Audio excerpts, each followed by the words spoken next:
ආයිබෝවන් මං ඉන්නේ ගලෙන් විදුනේව ප්‍රාදේශීය රෝහල ඉස්සරහා.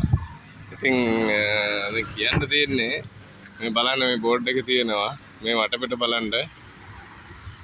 එතකොට දැන් මම මේ වීඩියෝ එක දාන්න මේ පළාතේ කොහෙවත් නැහැ බස් වලට එකක්. අඩුමතර මේ ලෙඩෙක් ටිකට් කපාගෙන ඇවිල්ලා පාරෙන් එහා පැත්තට හරි පාරේ මෙහා පැත්තට හරි වෙලා බස් එකක් ගන්න බලාගෙන ඉන්නවා.